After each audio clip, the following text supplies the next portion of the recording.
Hendaklah kamu beri agar upah boleh kamu sebelum daripada kering dunia hendaklah kamu beritahu agar dia sekian upahnya dimaksud ia sedang berhijau. Maksudnya jangan sudah hijau tu baru royak bagi mana nak bui. Nah itu dia bagi nyaman ni. Orang bagi buat harga pada orang buat hijau. Dia menyebabkan hati dia tu dulu tunduk bulan ni. Anak bui bagi mana ni hijau dia sekian ni banyak ni. Jadi manakala sudah dinyatakan diberitahu ada ilmu, Nabi sebut mungkin royak masa di waktu hijau ni.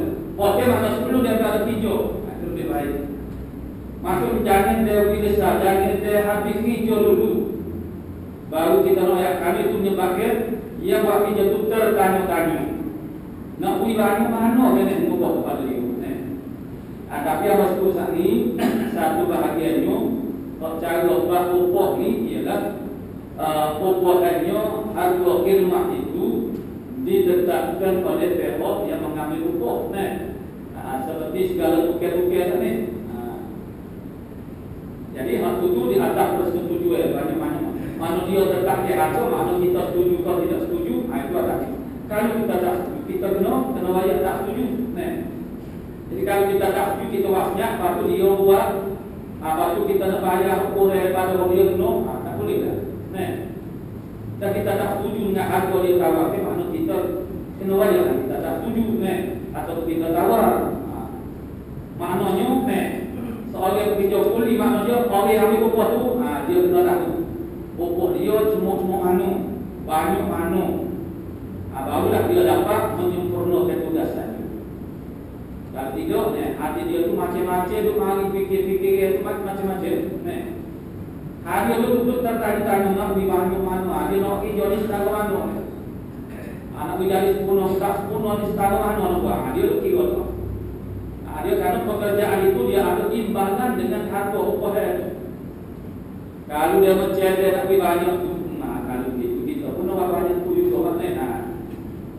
Jadi sekalian dia pun jadi sebuah satu hanya supaya jelas. Jelas urusan ini, mana urusan upah ini jelas. Dan kalau panggil, satu lagi bab ni dia panggil Nabi sebut ni bab dia panggil basyarah. Mana basyarah memberi kesukaan kepada orang bumi.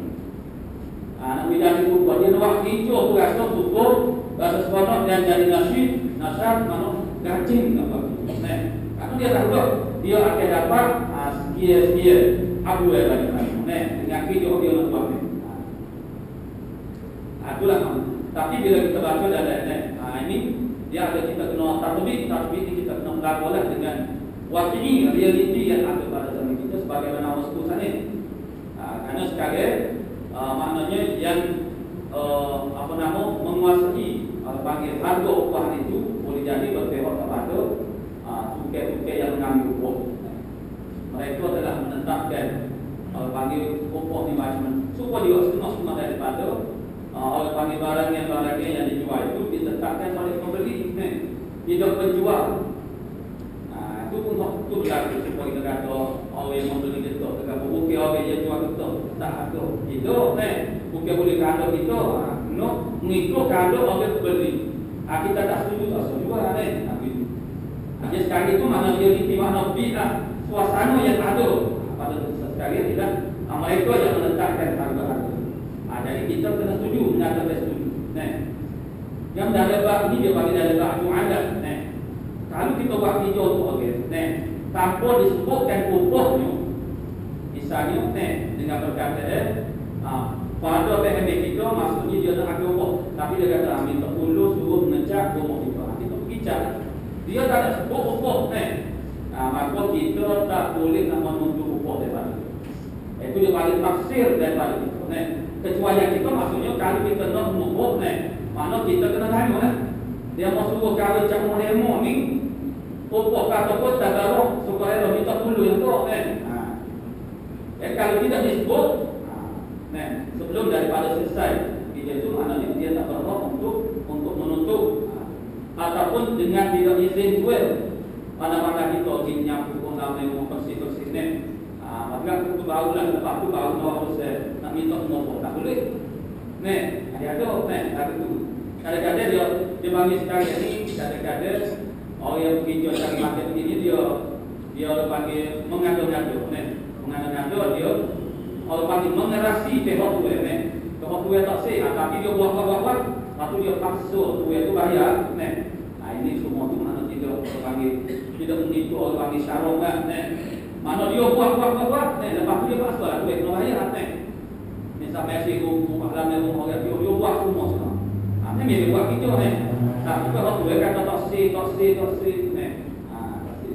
tu cara buat video lah, dia cari market, Oh mana sudah hari kata, dia nak lah paling pagi ni, dia buat video tu, Itu dah cukup syarat dia tak tahu, Karena seharusnya dia berlaku secara redo dalam tarodi, redo meredoi. Jadi kesimpulan dia daripada hari ini ialah tidak boleh manakala kita tu meminta untuk khidmat dengan kita atas dasar kita nak diupah mana kita tak nyata ke upah dia. Itu akan menyebabkan dia tu dah ada tanda tangan. Menyebabkan video dia pun tidak akan jadi bersungguh-sungguh. Intaha mana habis hadis itu. Qala musannif rahimahullah taala qala Rasulullah sallallahu alaihi wasallam أعظم الناس حما المؤمن يهتم بأمر الدنيا وأمر الآخرة رواه Ibnu Majah dan Anas. Ini diriwayatkan oleh Ibnu Majah daripada 1000 Sunan Sittah. Sunan Sittah ini adalah satu gelar kepada 6 kitab, 6 buah kitab hadis yang paling tokoh, paling tinggi dari segi kedudukan mereka, yang paling teguh mantap dari segi panggil penerimaan iktiraf ulama terhadap kitab-kitab hadis. Itu yang dipanggil sebagai Sunan Sittah. Maka salah seorang daripada itu ialah yang ke-6 ialah Sunan bagi Ibnu Majah. Jadi hari ini ada dalam Sunan Ibnu Majah diriwayatkan oleh Ibnu Majah dan akhir sanad dia Anasin sampai kepada sahabat itulah Anas bin Malik, itulah qadam kepada Nabi sallallahu alaihi wasallam. Untuk khidmat kepada Nabi sallallahu alaihi wasallam. Apa kata Nabi dalam hadis ini? Sebesar-besar duka cita itu ialah orang yang beriman berduka dia kerana perkara dunianya dan perkara akhiratnya. Ini setengah daripada dia panggil kelebihan orang mukmin beriman. Dia kerana di dalam surah Al-Asr umpamanya Allah Ta'ala telah mendistisna, membuat pengecualian daripada manusia yang sifat manusia ni asalnya duduk dari keadaan rugi. Apa saja berlaku pada manusia semuanya nak jadi rugi. Malaikat illadzina amanu wa amilus shalihat sehingga akhirat. Malaikat orang beriman. Orang beriman itu mana pun dia tidak akan rugi. Itu manusia sifat beriman. Malaikat itu kurang beriman. Sehingga alham mana lupa cipta. Perasaan orang panggil bimbang kita, duka cipta kita pun itu menjadi orang panggil ada harga yang sangat yang mahal di sisi Allah Subhanahu Wa Taala. Mana boleh bayar? Hadis dari kitab ini juga sudah lepas itu ataupun lagi tidak disebut tentang kesusahan hati orang-orang yang kehidupannya agak susah, daripada golongan masyarakat, terhadap kalau panggil mikir tentang kehidupan dan cari rezeki, cari makan itu semua daripada kalau dia saudara dengan kakak dia itu mana dia akan dapat panggil pahala dan sok kifarat tersebut. Mana bagi orang yang ada berkuasa dengan pekerjaan yang dari hukum cakap kita dan segi hukum dunia maknanya pendapat dia itu ada mengatakan terjamin dari segi kehidupan dunia ni. Bagi dengan pendapat dia bulannya sedang tetap umpamanya yang aku semuanya dari hati dia tu tak ada bagi perasaan seperti dia takut tentang masalah keperluan kehidupan mana setiap hari dan hari-hari mendatang. Dia remeh bahagia itu dia sekarang itu betul lagi. Tapi bagi orang yang cukup hati saja ini ramah mana dengan keadaan anak sekolah di agama, dengan keadaan orang panggil kita tu adu doa bagi orang kemahaman itu maknanya menjadi satu orang panggil kesusahan hati yang sangat besar. Menjadi satu dia panggil hammun, makna duka cita. Mikir.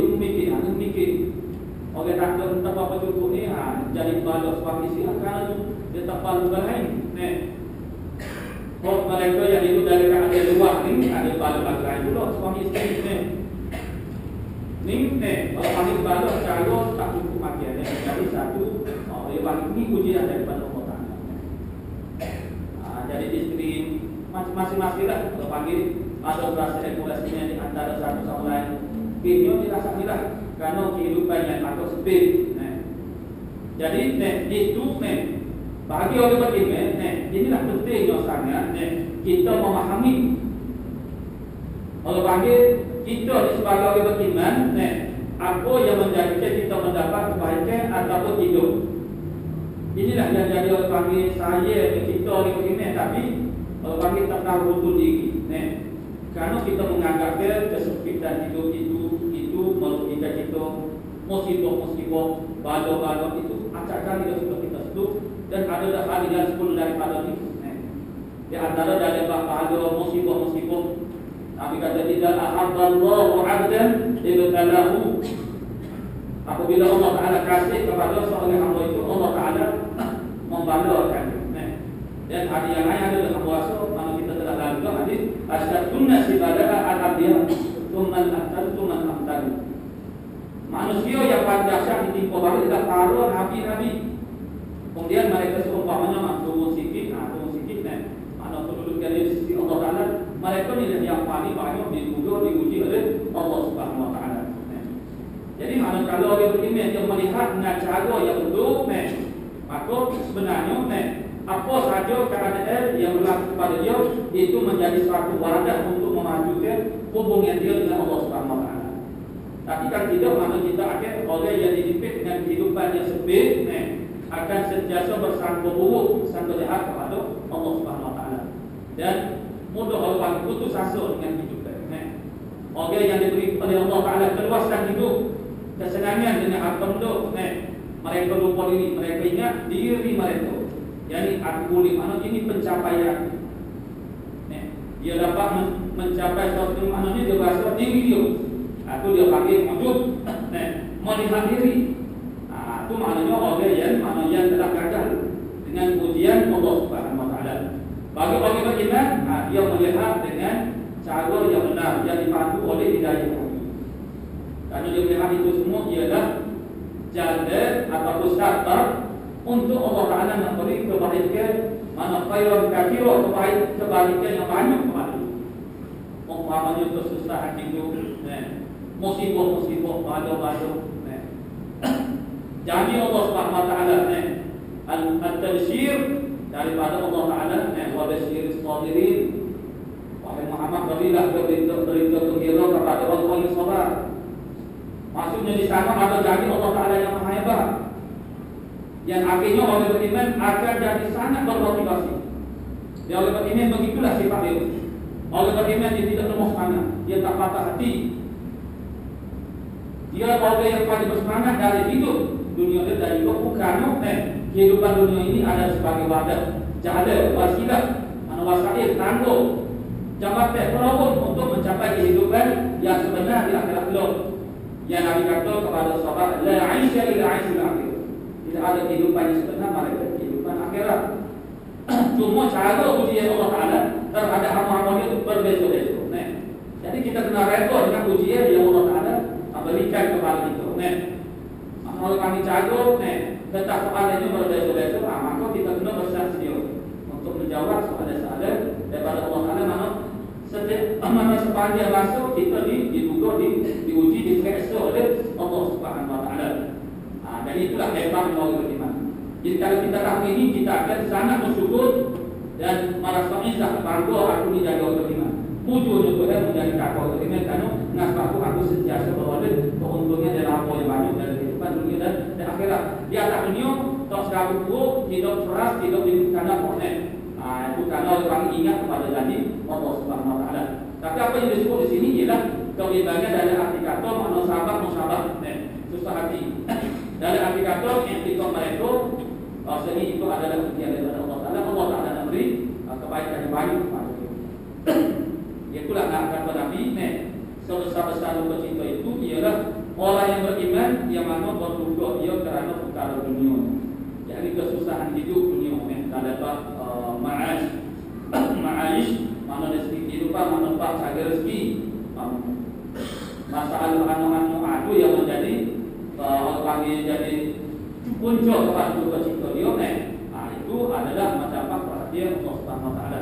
Dan juga perkara akhiratnya, perkara akhirat yakni bimbing dia dalam bab takut kepada bahaya akhirat. Ialah hakikat terhadap diri dia sendiri dan juga anak-anaknya. Bimbing melihat cara kehidupan manusia. Kalau inilah cara kehidupan, macam mana seksual adakah akan dimuliakan oleh Allah Taala ataupun dihina sehingga hinanya itulah yang menjadi pertimbangan itu. Jadi oleh ini apa saja yang dia buat, persoalan kerja terhibur dia semua sudah pahala dan termasuk dan juga alhamdulillah.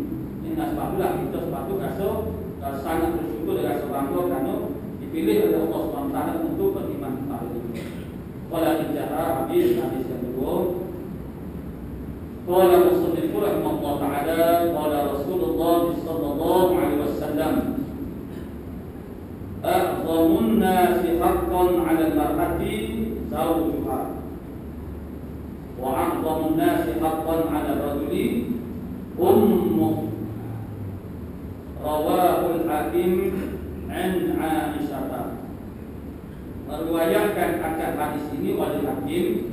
Al-Hakim yang terkenal itu tuai kita kepada kitab Sahih Mustadrak, yang mana hadis-hadis sahih yang tidak terdapatkan di dalam Jami' Sahih Bukhari dan Muslim dikutip oleh maknanya dikeluarkan dari satu kitab, namanya kitab Mustadrak, yang mana akhirnya sanadnya sampai kepada Siti Aisyah Ummul Mukminin Azwajun Nabi, ibu kepada sekalian orang beriman dan juga salah seorang daripada isteri Nabi. Jadi Siti Aisyah ini munasabah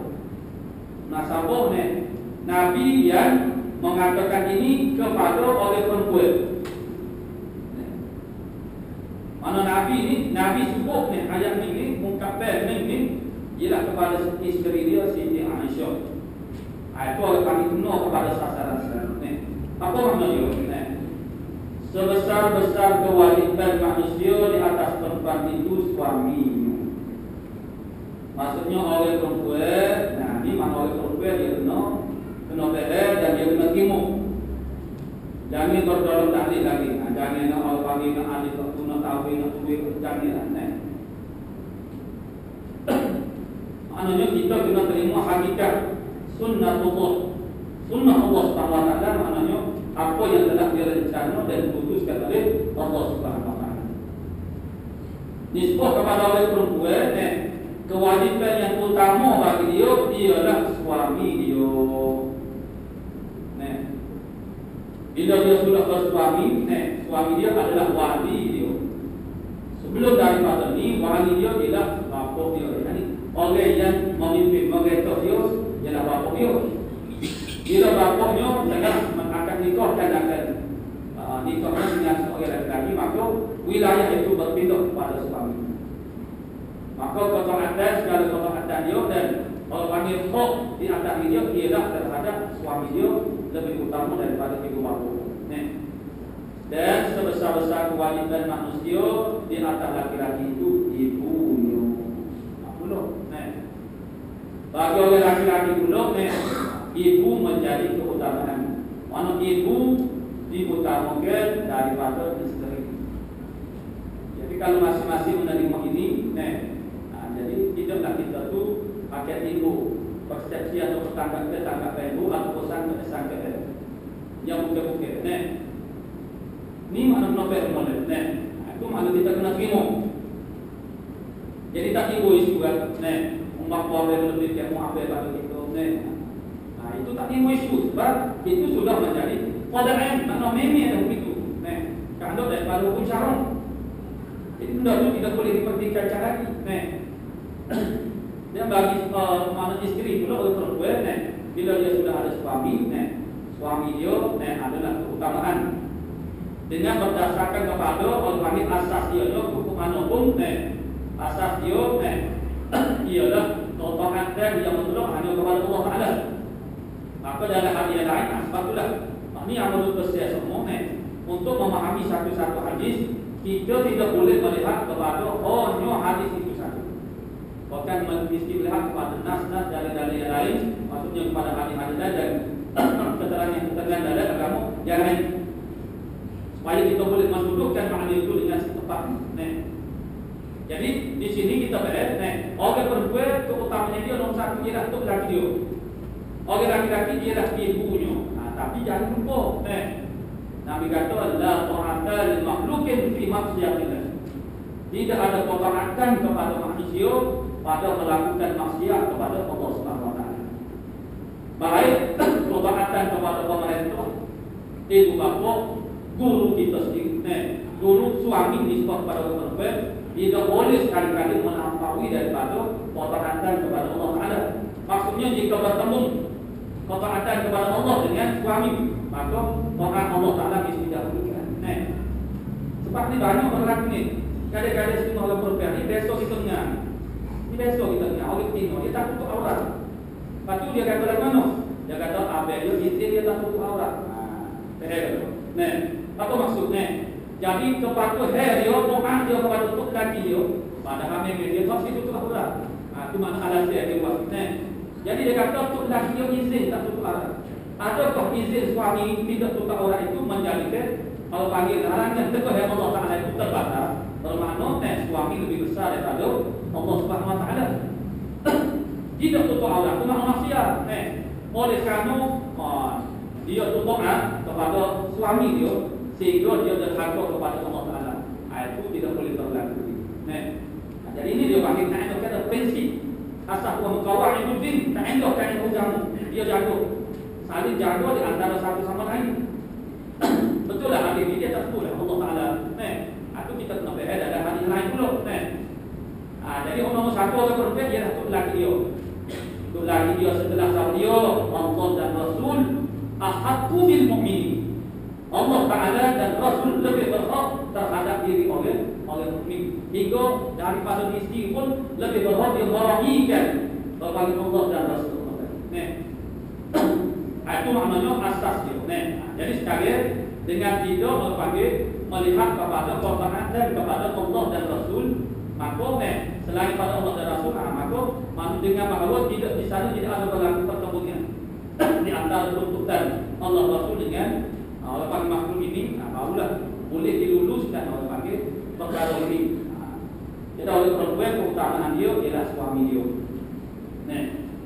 Dia ada orang tanya ni, setelah mana seorang perempuan itu berkahwin, dari segi utamanya ibu dia dengan ibu mertua dia. Jadi mana betul lah dia maknanya persoalan dia isu dia tidak seorang perempuan bila dia telah berkahwin, makna keutamaan dia ialah tuntutan daripada suami dia. Jadi seorang suami sudah tentulah dia nak isteri dia cara kepada mak dia untuk tua isteri dia lebih daripada cara kepada mak isteri dia sendiri. Jadi seorang isteri dia terpaksa menurut nama suami dia, bukan bermakna bila dia sudah berkahwin makna dia kena utamakan mertua dia daripada ibu bapa dia sendiri. Bukan itu asal dia. Tapi dia buat begitu tu semata-mata kerana itu adalah kemahuan suami dia. Mana suami itu, jadi situ tetap kalau panggil kunci dia. Maknanya oleh kerana suami, mana suami tentu dia nak isteri dia ni cara kamu dia. Nampak pada tak? Mana cara kamu dia, mau dia tutup tuat oleh tinggal dia lah. Sekali orang melihat, dia orang kata bahasanya seorang isteri ini dia mesti utamakan tutua daripada ibu bapa sendiri. Bukan lagi itu maksud dia. Jadi dia lebih pegang cara kepada mertuanya ialah kerana permintaan suami dia. Jadi kalau suaminya tidak menuntut begitu, maka tidak berlaku begitu. Itu makna hakikat kedudukan mana seorang isteri. Mana kalau oleh laki-laki pula, keutamaan dia ialah ibu dia. Lebih daripada orang lain, lebih daripada isterinya lagi. Tapi dia masalah realiti. Kita nak kecek hukum dengan kita nak lakukan realiti ini banyak kan. apa-apa masalah pun dia kena bahan itu selebih mana tak suka ni. Sekarang ni tak sekata ibu ni mana orang panggil orang lelaki kadang-kadang saya sobat dia jadi lebih utama, lebih besar daripada isterinya sendiri. Bukan daripada ibu dia lebih melego, dia lebih jaga perasaan sobat dia berbanding dengan ibu dia sendiri. Betul? Sekarang maknanya perbandingan dia ni orang lain itu tak timbul sebenarnya. Sekarang ni apa yang berlaku ialah persoalan yang berlaku ialah kadang-kadang seorang lelaki dia utamakan isteri dia berbanding dengan dia. Itu asal dia. Tak timbul bagi mengutamakan orang lain cukup saja. Tapi sekali dah jadi lain. Jadi kadang-kadang kita lihat tak timbul isu mana lebih isteri dia dengan dia. Bukan saya dia jadi lebih dulu daripada orang kami sama ada isteri ataupun mau dia. Jadi kalau orang lelaki dia tak boleh mengutamakan isterinya lebih daripada ibu isteri. Jadi tanggungjawab ibu bapa itu jadi tanggungjawab anak lelaki. Semua orang panggil kita ni hukum kok. Itu kita kena tahu kemudian orang panggil di sana kena ada belum dia panggil tasawuf mana bertolak ansur. Soalnya suami mentel-mentel dia ada kuasa untuk orang panggil mana misalnya seorang isteri kalau suaminya lari daripada balik rumah ibu bapa dia, isteri tak boleh balik. Dia ada kuasa itu tapi kalau panggil dia kena ada kuasa ansur. Dia kena fikir mana hak dia tu maknanya kalau panggil dia kena fikir tentang kebaikan. Kebaikan kalau panggil segi hubungnya dia dengan isteri dia maknanya melupakan hati seorang itu menyebabkan orang tidak akan jadi jujur dengan itu. Mana seorang suami pula mana seorang suami yang terbaik, orang lelaki yang terbaik ialah mereka yang paling banyak memberi manfaat kepada isteri itu.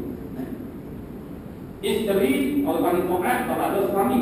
Suami, peranan suami ialah sentiasa melindungi, jaga daripada mudarat dan memberi manfaat kepada isteri. Dia tak panggil taat, orang jatuh dia tak panggil taat kepada isteri, tapi berusaha untuk memberi manfaat mana kebaikan. Zahir dan batin.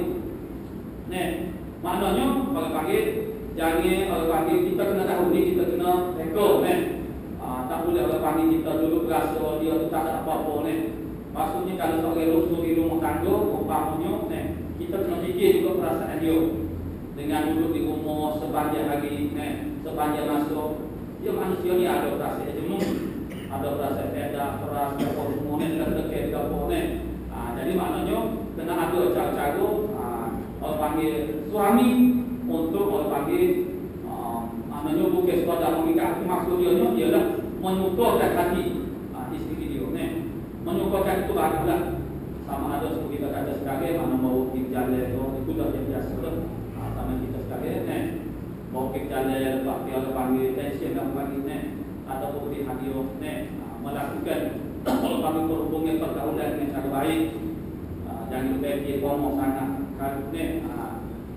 kita lagi sangat ada ni isteri itu maknanya sentiasa berbicara ada terlupa jadi itu mana orang akan melihat istilah ni sallallahu alaihi itulah maknanya kerana kita ni bila kita orang lelaki bila dia baca hadis ni dia rasa dia berkuasa dia boleh buat apa saja di sana dia tidak tahu kuasanya ada janji-janji ancaman kalau bagi seksa suami yang enak kepada isteri jadi ini ialah fokus sekali ialah supaya masuk mesej dari hal ini yang pertamanya ialah untuk memberi kesedaran kepada orang perempuan supaya dia boleh taat kepada suami. Kerana di antara punca orang perempuan yang hanya masuk neraka ialah gagalnya dia dalam taat kepada suami. Maknanya nusyuz kepada suami ini biasa jadi sebab itu suami sendiri kalau dia dapati isterinya tak berapa tahu tentang hal ini, suami sendiri kena mengajar isterinya supaya taat kepada dia. Dia tidak boleh mengharapkan isterinya itu sedar dengan sendiri ataupun tahu dengan sendiri dengan tidak mendesakkan maklumat-maklumat. Kalau umpama sekarang kita mari belajar, mari dengar, kita dapat begini, kita kena wayar sebagai seorang isteri maknanya awak sepatutnya Ini mana disebut oleh Nabi sendiri, ini perintah agama. Bukan saya orang bangga ambil kesempatan itu maknanya isteri kena dapat maklumat ni supaya dia boleh jadi pengarah. Jadi sama lah juga ibu bapa dengan anak-anak.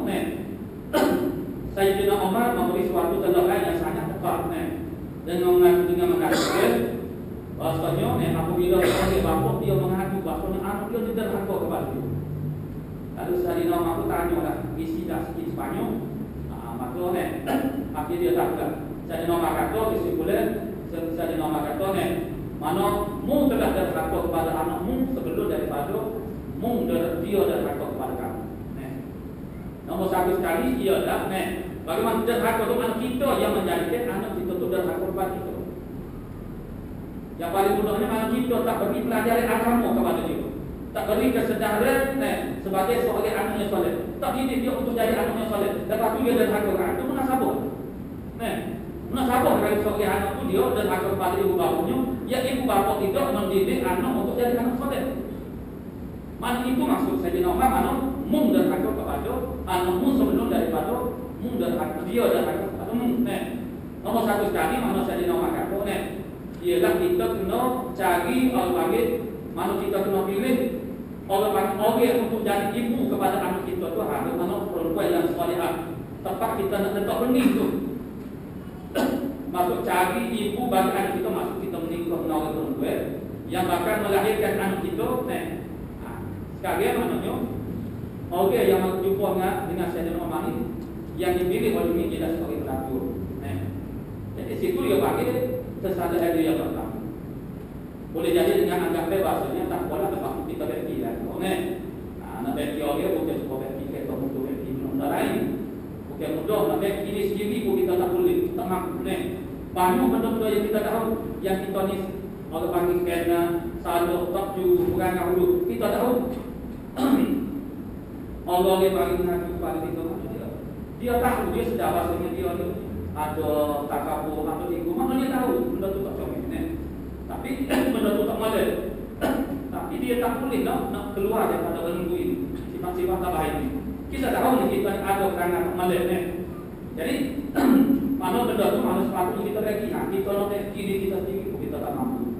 Ini kalau kita nak bagi orang, bukan untuk kalau seorang yang alim, yang sudah alim sekarang, jangan mana tidak saja dia ambil perempuan yang jahil sebagai isteri. Dengan andalannya mana aku tu sudah aku orang alim tu. Andalan kami ejak buahnya sabio ejak sabio tu ni mana kita nak bagi orang nak ubah manusia bukan mudah. Ini kalau mana orang perempuan laki-laki maju.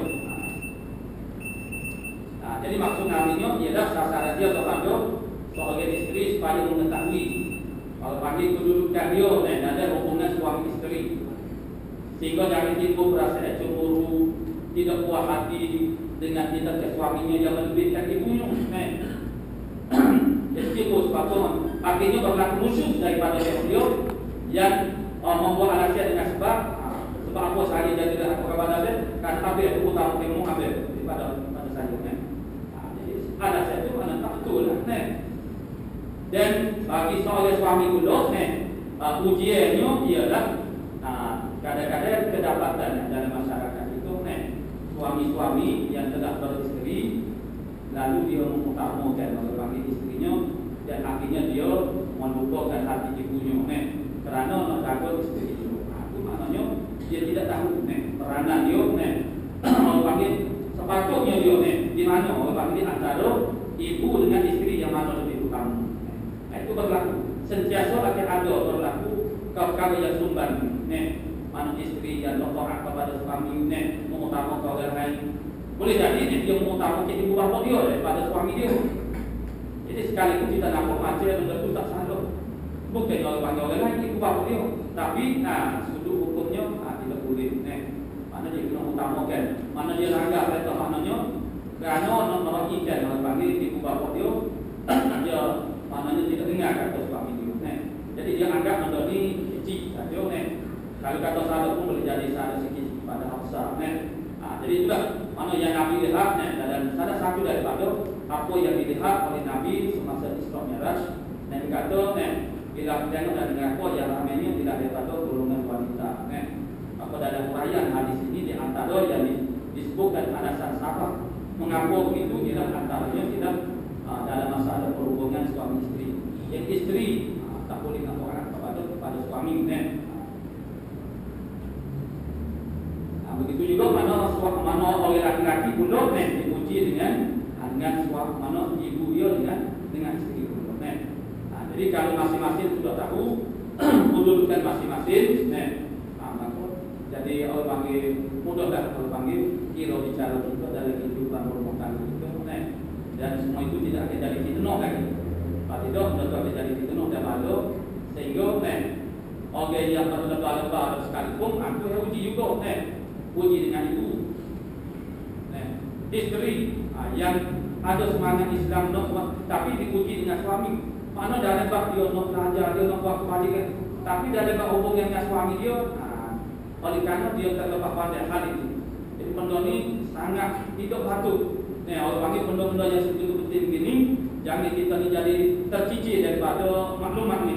Maksud jangan sampai kita tersampai maklumat, tak sampai ilmu yang seumpama lagi. Ini dia bagi kita ni ada tinggal panggil pelajaran yang sangat penting. Dengan sebab itulah mana seandainya mana kalau seorang lelaki mana dia telah bersiap dia bila dia nak berkahwin, dia bersiap sedia dengan ilmu rumah tangga, perkahwinan, pergaulan, mana benda ni dia akan jumpa lah. Begitu juga oleh perempuan bila dia nak berkahwin, dia belajar ilmu tentang hal rumah tangga, maka dia akan jumpa dengan orang panggil maklumatnya seumpama. Mana sebagai awak, sebagai isteri, bagaimana sepatutnya kalau panggil peranan awak bagaimana sakat-sakat mana kalau semua orang sudah ada maklumat-maklumat ini dan menghayatinya, jadi itu tidak akan timbul tentang orang panggil soal mananya cemburu ataupun orang memiliki dengan orang panggil dan jadi muncul pada perbalahan di antara anak tulinya dengan mampu umpamanya. Pola intaha itu sudah ada hadis yang kita baca, alhamdulillah kita pernah baca di hadis pertama ini. Kemudian ada yang seterusnya yang aku reka itu tapi tak boleh tak ada.